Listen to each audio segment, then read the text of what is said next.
I'm a single guy in my mid-30s. This happened a few years ago. During a somewhat depressing period in my life. I had just broken up with my girlfriend of 5 years. The girl I thought I'd be marrying one day. And starting a family with, it's safe to say. I was pretty lost at that time. I can't lie, the psychological damage of the breakup was pretty severe. I spent entire weeks sulking and forgetting to take care of myself. I'd wake up, talk to no one, go to work, talk to no one, and come home to spend the rest of the day in bed. The weekends were even worse. I'd forget to eat. And I wouldn't leave the house. I'd binge watch movie after mind-numbing movie, not even realizing what I was watching half the time. But enough with the sob story. I'm much better now, although I still often think about the life I could have had if things went differently anyway. It was a Saturday night. I was slumped on the couch, barely moving, except to hit play on another random movie. I couldn't even tell you what it was, just another mindless action flick I'd forget about by the time it ended. For context, I was in my room, which is on the second floor of my house. I have a couch and a TV in my bedroom, so I typically never watch TV anywhere else. But there, at one point, I looked down at my phone.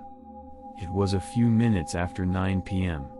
I remember that distinctly because my mom was calling me for like the 4th time that day. I didn't want to ignore her, but I let it ring out anyway. I knew she meant well, but I couldn't bring myself to talk. I didn't want to hear the usual questions about whether I'd eaten or gone outside eventually. I got tired of whatever was playing and backed out to the menu. I wasn't really in the mood for anything, but I clicked on some random horror movie. I'd never heard of it, was one of those generic ones with a grainy thumbnail. I figured I'd half watch it until I fell asleep. About 20 minutes in, I realized the movie was even worse than I expected. The audio was a mess every time someone talked. I had to turn the volume way up just to catch a word or two. And then the next sound effect would blast through the speakers and damn near rupture my eardrums. For whatever reason, though, I kept the movie on. I think it was just because I was too lazy to change it again at some point. I started noticing this weird sound effect in the movie. It was this sharp metallic clang, kind of like a pipe hitting concrete. It didn't match anything that was happening on the screen. No one was holding metal. And no one was in a warehouse or anything like that. And it wasn't timed with the scares either. It would just show up every minute or so, like the director had accidentally looped it or something. Same exact sound, same volume and same pitch. It was almost too consistent to be a coherent sound design choice. That, plus the fact that the rest of the audio was mixed so poorly, made me question how the movie had even made it to streaming platforms. The poor quality of the movie actually made it harder to turn off, partly because I was enjoying criticizing it, but also partly because I needed to see how something so terrible would play out. About halfway through, I got up to use the bathroom, and for whatever reason, I actually paused the movie instead of not caring enough about what was going on. When I got back and sat down, I grabbed the remote and hovered over the play button, but right as I was about to press it, I heard that sound again, that same sharp metallic clang, except this time the movie was paused. I froze for a second, just staring at the screen. No audio, no movement. The sound had been clear as day, and it had come from somewhere inside the house. That's when it clicked. It had never been part of the movie. I stayed completely still, trying to make sure I hadn't imagined it. I watched the paused screen and just listened, hoping my mind had just been playing a trick on me. But then about 45 seconds later, there it was again, the exact same clang. I didn't waste another second. I immediately jumped up, grabbed a knife from my desk, and started moving room to room, frantically checking every place someone could possibly be hiding. Every room in the house was clear, though there was no one. In fact, there were no signs that anything was out of place either. But as I walked back up the stairs with my heart still pounding, I heard the clang again. It wasn't as loud this time, meaning it must have been coming from my room, where I had been watching the movie. But I had been sitting there the whole time, so that didn't make any sense. That's when it hit me. I had a few windows open. It was spring and the weather had finally started warming up.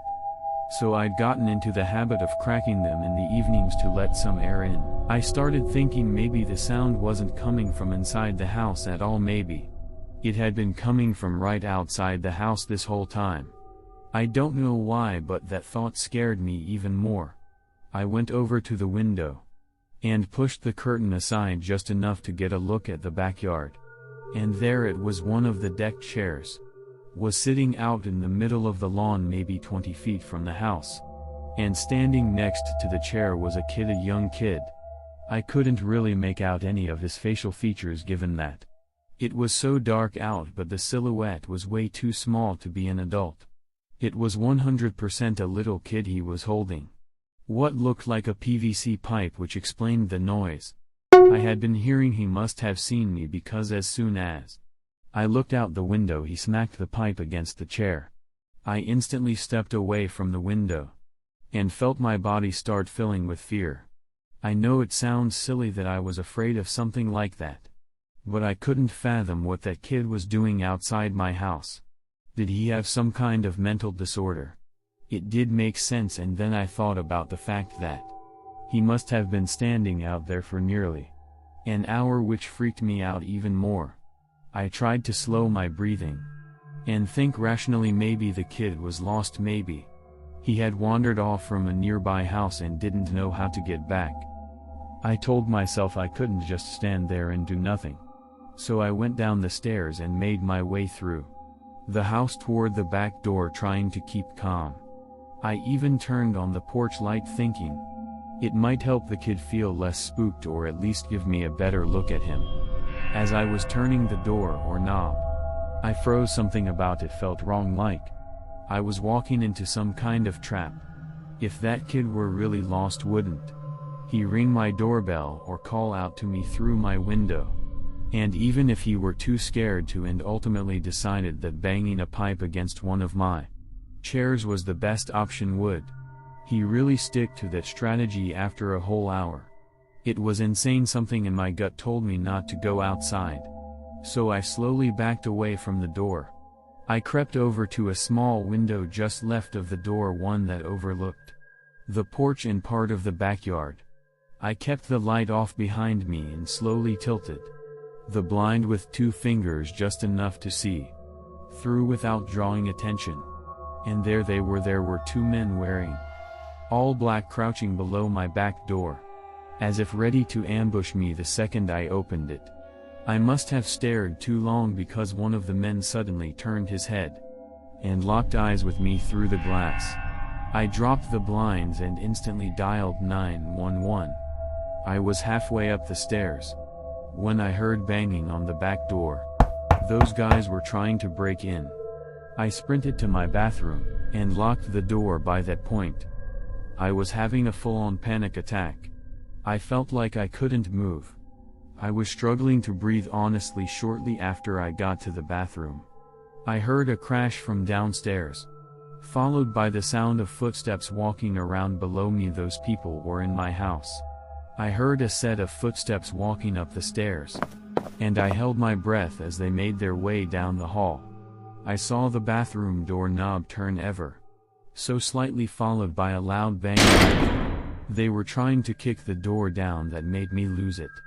I yelled at the top of my lungs that the police were on their way, and the person on the other side of the door instantly ran back down the stairs. A few seconds later, I heard one of the doors slam and silence. The police arrived shortly after that, and I told them everything. There wasn't much they could do. I didn't have any cameras, and I wasn't even able to give them any valuable information. The one thing that made them take things a little more seriously was the fact that there was a child involved. According to the police, that kind of involvement suggested whoever these guys were, they weren't just impulsive criminals. They were willing to go way further. And that was the scariest part for me too. I don't like thinking about the poor kid's involvement in the whole thing. Every explanation I came up with is equally sickening. The police told me I was likely the target of a random attack. But the whole scheme was just way too elaborate in my opinion. Nothing has happened since though. And I've since moved on with my life. I just really hope that kid is somehow safe, even though I know the odds are slim. It's currently 2024. As I'm writing this, I'm a senior. And I'm graduating in a couple weeks. Let me give you all a very brief rant. I never understood how most of my friends could survive a whole week-long spring break trip to Miami or some other party destination. I simply can't. So for every year of college, spring break was an excuse for me to just go home and relax. This past spring break was no different. I'd essentially be going off the grid for a week, taking a break from grueling schoolwork and mindless drama. I was actually really pissed, because I had been working on a flawless regrade request for a midterm I had just taken and my scummy TA denied it for no good reason. But anyway, it was a Monday morning. I didn't really have any plans, just needed to get a workout in. But that was about it. I've always been a morning workout guy. It's the one thing that makes me feel like I have my life together. So even though I was home for spring break and technically had nothing to do, I still set my alarm for 6 o'clock a.m. and forced myself out of bed. I figured if I got to the gym early enough, I could beat the rush by 6:20. I was already dressed out the door. And on the road, the drive to the gym takes about 15 minutes. Mostly back roads through quiet residential neighborhoods. Nothing ever really happens out there. It was definitely a nice place to grow up in, but a little boring once I got older and all my childhood friends started moving on with their lives. I was driving along listening to some YouTube beats when something strange caught my eye. There was an ice cream truck parked along the curb, just sitting there, engine off, no lights. That wouldn't have been weird in the summer, I guess, but this was mid-March. It was still kind of chilly out. All the kids were still in school too. There was no reason for an ice cream truck to be sitting there at 6:30 in the morning. It looked completely out of place. As I drove past the truck, I slowed down just enough to glance through the driver's window. It was empty by the time I turned the corner and left it behind. I found myself thinking more about it than I should have. I don't know why, the sight just felt a little bizarre. It wasn't just that it was too early in the year for ice cream trucks. It was that I couldn't remember ever even seeing one in my neighborhood at all, not even when I was a kid. My area just wasn't that kind of place. As weird as the whole thing was, I quickly dismissed it and proceeded with my workout. After the gym, I got a quick bite to eat and headed home, feeling like I'd actually done something with my morning. But as I turned onto the same street from earlier, the ice cream truck was still there in the same exact spot. That made me pause. I figured someone would have called it in by now. This is the kind of neighborhood where people are really uptight and get twitchy if you park too long in front of their house. That actually reminds me of a time when some grumpy woman gave my friends and I crap for parking in front of her house, even though we were waiting for our other friend who lived right next door. I say that to say that I'm not crazy for expecting someone to have called the police about the truck. Curiosity got the better of me. Instead of heading straight home, I circled around the block to pass the truck again, just to see if someone was inside it now. And someone was. As I drove past the second time, I must have been a little too obvious with how slowly I was driving, because the guy in the front seat locked eyes with me for a few seconds. He looked really off. He had this long, almost cartoonishly pointed nose and a scraggly beard that looked like it hadn't seen a razor in years. He genuinely looked like someone who lived in his vehicle and rubbed me the wrong way. I drove straight home after that. My parents were both at work, so I had the place to myself. I spent the next few hours just killing time. Sometime in the afternoon, I walked down the driveway to check the mail, As I got to the end of the driveway, I glanced down the street and nearly died inside. It was that same ice cream truck from before. It was parked across the street, about 3 houses down. It wasn't facing me, but I had a feeling it wasn't just a coincidence. I didn't move for a second. I just stood there trying to make sense of what I was seeing. Had that guy really followed me home? I knew he had. There was no other explanation. I grabbed the mail and walked straight back inside, trying not to make it obvious that I'd seen anything. Once I was upstairs though, I went to one of the guest bedrooms. There's a window that overlooks the street from a better angle, so I pulled the curtain aside and peeked through. Sure enough, the ice cream truck was still there. I watched it for a few minutes, but nothing happens. I'm not sure what I expected to see, but I couldn't bring myself to look away. Eventually I had no choice. I didn't have all day to spend staring out a window, so I tried to get some stuff done on my laptop. I couldn't focus though. Every half hour or so I'd feel the urge to go back to the guest room and glance out the window. Every time I looked, the ice cream truck was still visible, but it was in a different spot, which meant the driver was intentionally moving around the street for whatever reason. I didn't know whether it was a good idea to call the police or not. I wasn't sure what I'd even say, given that nothing had actually happened. Even now, I wish that I had just done what any normal person would have done, and either called the police or tried to ignore the truck. But I was too curious. My older brother is really into bird watching, so I started digging around his room for a set of binoculars I knew was in there somewhere. Eventually, I found them and returned to the guest room. I pulled the curtains aside and looked at the truck through the binoculars. I was not prepared for what I was about to see. Through the driver's side window, I could see that man from earlier, only he wasn't just sitting there. He was looking back at me with a pair of his own binoculars. As soon as he saw me looking, he instantly dropped the binoculars, started the truck and drove off. I was horrified. That guy had been spying on me and my house for the better part of 3 hours. After literally stalking me home, that's when I finally called the police. I didn't even know what I was expecting from it. I just didn't know what else to do.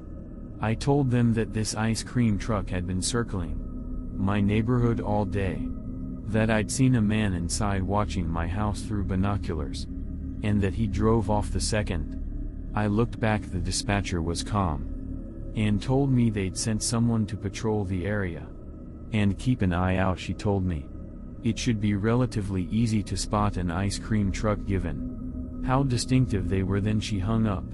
I didn't know what else to do after that. When my parents got home a little while later, I filled them in. They were obviously concerned, but they also told me it probably wasn't worth worrying about anymore. I was pretty tired by then, so I fell asleep pretty quickly. Sometime later, I woke randomly in the middle of the night. Instinctively, I grabbed my phone off my nightstand. It was sometime just after 3 o'clock a.m. I sat there in bed trying to figure out what had woken me up, when I heard it. Music. It was very faint, almost too faint to notice at first. I kept listening and panic started building inside me. When I realized what kind of music, it was the jingle of an ice cream truck. Before I could do anything, something clicked softly against the glass of my bedroom window. I instantly connected the dots. Someone was throwing rocks at my window. That had to be what had woken me up. The music was way too quiet on its own. I sat frozen for a while, staring at the wall across from me. I kept telling myself to look, to just get up and check. But every time I started to move, my body locked up again. Eventually, I forced myself to do it. I crept toward the window and stood to the side of it for a second. On the count of 3, I peeled back the curtain in one fluid motion and looked. The man from earlier was standing in the middle of my front yard, right below my window, and on either side of him, holding his hands, were 2 small children. Or at least they looked like children based on how short they were. I really couldn't tell on account of how dark it was. I didn't waste another second. I tried to ignore the pounding in my chest, stepped away from the window, and immediately went to wake up my dad. I had already dialed 911 by the time he went downstairs to have a look around. My dad's a pretty tough guy, so I figured he'd want to handle things himself. Unfortunately, that man had somehow slipped away in the few minutes it took us to get outside. The police arrived. A while later, a few days went by, and we never heard anything, and I eventually had to go back to school. But my parents promised me they'd be on high alert. That was almost a month ago, and luckily my parents haven't told me about any strange occurrences since then. The reason I'm writing this now, though, is because my mom called me a few days ago. Apparently, there was a missing persons case that had just gone public in our hometown. 2 6-year-old twins, a boy and a girl, had vanished from a neighborhood about 30 minutes from where we lived. The moment she said it, my mind went straight back to that night, to those 2 small figures standing on either side of the man in my front yard. The whole thing honestly makes me sick. Why would that guy sit in my house for hours and throw rocks at my windows in the middle of the night? And why even go to those lengths? If he was involved in something as serious as a kidnapping, maybe he was worried that I had somehow caught on to what he was doing. But if he had really taken those kids, wouldn't attention be the last thing he'd want? And then there's the kids themselves. I wonder if they were already with him when I first saw the truck that morning. Or were they somewhere else? I really can't stop thinking about it. The only explanation I can come up with is the type of person who would kidnap a child doesn't think like normal people do. Which is why that man would risk getting caught just to freak me out. My mom followed up with the police to try and shed some light on the case and our possible connection to it. If anything ever happens, I will send an update. This happened last spring, about 9 months ago. I'm a sales associate for BMW, so my weeks are pretty busy. When I'm not at the dealership, I'm answering my phone. Because of all the phone work involved, sometimes I feel like I have more to do when I'm not at the dealership, as funny as that sounds. Because of the nature of my work, I pretty much have to answer my phone every time it rings, especially when it's an unknown caller. So as you'd expect, I get a lot of scam calls. But I have no choice but to answer just in case it's a client or an interested party. One night, sometime after 10 p.m., my phone started ringing. It was a number my phone didn't recognize normally. I would have picked up without thinking. But this time I was already in bed, halfway through winding down something about how late it was just made me let it ring out. They didn't leave a voicemail. I figured if it was important they'd leave one. But a few minutes later the same number called again. I sat up and answered it. I was a little irritated, but I still tried to keep my voice polite just in case it was someone serious. At first all I heard was static, just this thick uneven fuzz. I was about to hang up when I caught something underneath it, a voice. I held the phone closer and listened. It was my voice. I was 100% sure of it. That actually made me freeze up a little bit. After a few seconds I realized it was more than just a recording of my voice. It was a conversation I'd had earlier that day with a client. Just standard stuff: pricing, availability, setting up a test drive, nothing sensitive. But it was definitely real. It was definitely my voice. I still don't know if it was the right decision, but I instantly hung up the phone. I sat there for a while just staring at my phone, trying to make sense of what I just heard. I wasn't panicking, but I definitely wasn't calm either. The best way I can describe what I was feeling was a mix of confusion and unease. My first thought was that maybe it was the client I had talked to earlier. Maybe he had accidentally called me while trying to play back the call or record it for his own notes. I really don't know. It felt like a stretch, but it was the only explanation. That didn't immediately spiral into something worse that didn't really explain why the number was unknown instead of the number he had called from earlier, but it was the best I could come up with the next morning. I decided to call him back just for my own sanity. He answered right away and seemed totally normal, friendly even. But when I brought up the call from the night before, he had no idea what I was talking about. He sounded genuinely confused. I apologized for the mix-up and hung up, and for whatever reason, I believed him. The rest of the day was normal. I had a few appointments, followed up with some leads, nothing out of the ordinary. I didn't think too much about the call for the night before. But later that night around the same time, I got another call. The number wasn't saved in my phone again, but it was different from the number that had called me the night before this time. I answered it immediately. Exactly what I was dreading happened. It was another static-heavy recording of a conversation I had that day with a client, a different client. A whole different conversation entirely. I hung up again without saying anything. That night was when it really started getting to me, because now it felt intentional. And I noticed something else: the recording didn't include the client's voice. It was only me talking, like a one-sided call. I started wondering if someone had been listening in on my conversations and recording me somehow. I didn't sleep very well that night, as I couldn't stop thinking about it.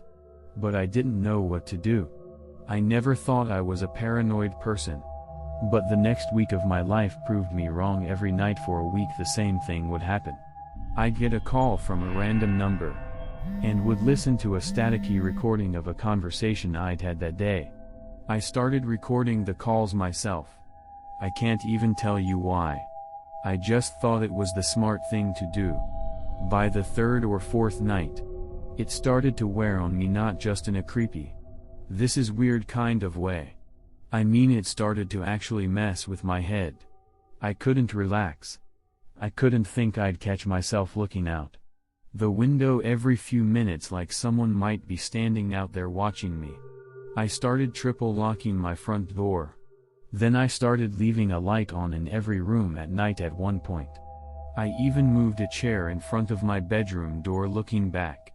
It's really hard for me to explain any of these decisions, but my mind was in a very different place during that period. Anytime my phone rang, even during the day, I'd step outside and answer it from the safety of my car, where I could see every angle around me. It sounds crazy now, but I couldn't shake the feeling that I was being watched. At one point, I even brought it up with the police. I felt ridiculous doing it, but I figured if someone was monitoring me, I had to at least make some kind of report. The officer I spoke to was polite enough, but I could tell right away they didn't take it seriously. He said they could try looking into the numbers, but unless there was a direct threat or evidence of harassment, there wasn't much they could do. I don't know if they actually tried to trace the calls or just filed it away and forgot about it. Either way, it didn't help. If anything, it made me feel more alone in it. A few days later, though, the call suddenly stopped. That week of obsessively checking my surroundings and answering calls from my car must have deterred whoever was harassing me. Part of me wanted to believe it was over, but I couldn't relax. If anything, the sudden absence of contact actually caused me to spiral even further into paranoia. My mom is schizophrenic, so I always figured I was predisposed to developing some kind of mental condition. But it was literally happening right before my very eyes. I was becoming one of those reclusive people who think the entire world is spying on them. I ended up getting a brand new personal phone number. It was a massive headache. Switching numbers meant having to re-establish contact with clients, update everything linked to my phone, and risk missing out on people trying to get in touch with me. But I did it anyway. I couldn't shake the feeling that my old number had been compromised. Somehow, after a few more days of radio silence, the thing I was dreading happened. One night after work, I got another call. It was exactly like the ones before it. I kept my cool, and instead of remaining silent and hanging up, I actually spoke. I said something along the lines of, "I don't know who you are, or why you are doing this, but if it's money you want, I've got it." I went on to say that I'd happily pay to be left alone. I gave the person my address and said I'd be willing to meet, and then for the first time, there was an actual voice on the other end. It sounded like they were using a voice changer, and all they said was 11:00 before hanging up. I know what you're thinking. Why the hell would I volunteer my address like that? Honestly, I can't answer that question. I was acting irrationally. I know that, but it's impossible for me to explain exactly how my mind was working during that time. So I'm not even going to bother. The next 4 days were the most traumatic and stressful moments of my life. I'm not sure how much I can even type out without getting too graphic. But here goes. I have a handgun in my house for personal safety. I grabbed it from my room, loaded it, and sat at my kitchen table and waited. I can't even begin to explain all the thoughts that were bouncing around in my head. As I sat there, I contemplated a lot of things in those 4 hours. I'd go as far as to say that had it not been for sheer chance, I might not be typing this out right now. Just thinking about that night gives me a sickening feeling. 11:00 p.m. came and went, and no one showed up. There's no telling what I would have done had they actually showed up. I ended up sleeping at the kitchen table with the gun in my hand. It was by far the worst night of my life, but thankfully that was the end of it. I never got another mysterious call again. But that didn't change the fact that that person had done irreparable damage to my mental state. It took me a lot of therapy and time off work to recover fully. And I still get chills thinking about how easily I was almost driven to complete madness. I will never have an explanation for what happened to me. I have no idea how that person recorded my conversations, or who they even were. I have no idea why they harassed me, or why they stopped for that matter. I've since moved out of that house, but there's not much I can do beyond that. If anything, this experience has made me a lot more fearful of the future. I can't help but think that I'm destined to end up just like my mom. Hopefully getting this out there will help me heal in some way.